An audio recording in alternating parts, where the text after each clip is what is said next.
প্রতিদিনের সংবাদ চ্যানেলে সবাইকে জানাই স্বাগত। আজ রবিবার 1 জুন নিয়ে আসলাম আপনাদের জন্য আজকের কয়েকটি খবর। আজ রবিবার, কিন্তু আজ ছুটির দিন নয়। গত কয়েকদিনের বৃষ্টি মানুষের দুশ্চিন্তার কারণ হয়ে উঠেছে। গতকাল রাত 2টায় বরাক নদীর অন্নপূর্ণা ঘাটের জল বিপজ্জনক মাত্রা অতিক্রম করে বহে চলেছে। শিলচর জয়ন্তিয়া সড়ক মরণফাঁদে পরিণত হয়েছে। সড়কের বেহাল অবস্থার জন্য দুর্ভাগ্যে কোপে পড়ছে পূর্ত সড়কগুলি। ছোট বড় সব ধরনের গাড়ি চালকেরা জীবনের ঝুঁকি নিয়ে চলাচলে আতঙ্কগ্রস্ত হয়ে জয়ন্তিয়া সড়কের বিকল্পে গ্রামীণ পূর্ত পথগুলি দিয়ে যাতায়াত করছে, যার ফলে নষ্ট হচ্ছে গ্রামীণ পূর্ত সড়কগুলি। গত কয়েকদিনের বৃষ্টিতে 8 নং জাতীয় সড়কের অবস্থা বেহাল হয়ে পড়েছে। হাইলাকান্দি জেলা প্রশাসন থেকে প্রচারিত এক আবেদনে অবিরাম বর্ষণের ফলে ভূমিধসের সম্ভাবনা থাকার পরিপ্রেক্ষিতে জনসাধারণকে সতর্ক থাকতে বলা হয়েছে।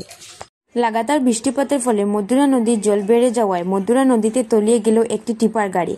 অল্পের জন্য বেঁচে গেছেন গাড়ি চালক, সহচালক ও পাথর সংগ্রহকারী শ্রমিকরা।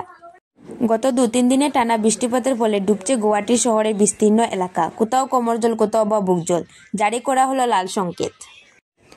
ডিমা হাসাও জেলায় লাগাতার বৃষ্টির জেরে বন্ধ হয়ে গেল হাফলং শিলং 27 নম্বর জাতীয় সড়ক। 3-4 দিনে লাগাতার বর্ষণের ফলে ডিমা হাসাও জেলার অসম মেঘালয় সীমান্তবর্তী এলাকাধীন কপিলী জল বিদ্যুৎ প্রকল্প খাংডং বাঁধের 7টি গেট খুলে দেওয়ায় মধ্য অসমে ভয়ঙ্কর পরিস্থিতি সৃষ্টির আশঙ্কা দেখা দিয়েছে। চন্দ্রভাগায় দুদিনে জলপ্রবাহ কমেছে 91,000 কিউসেক। সিন্ধু কোপে দিশেহারা পাকিস্তান। রক্ত ও জল একসঙ্গে বইতে পারে না, স্পষ্ট বার্তা দিয়েছিলেন প্রধানমন্ত্রী নরেন্দ্র মোদী। রাজ্যের ফরেনার্স ট্রাইব্যুনালগুলিতে বিদেশি ঘোষিত হওয়ার পরেও যারা হাইকোর্টে আবেদন করেননি সেই লোকগুলিকে পুশব্যাক করা হচ্ছে, বলেছেন মুখ্যমন্ত্রী ডক্টর হিমন্ত বিশ্ব শর্মা। তার বক্তব্য, বিদেশি দুই ধরনের। অনেকে সীমান্ত পেরিয়ে অবৈধভাবে অনুপ্রবেশ করেছে বাংলাদেশ থেকে। আরেক শ্রেণীর বিদেশি তারা, যারা ফরেন ন্যাশনাল বা DFN।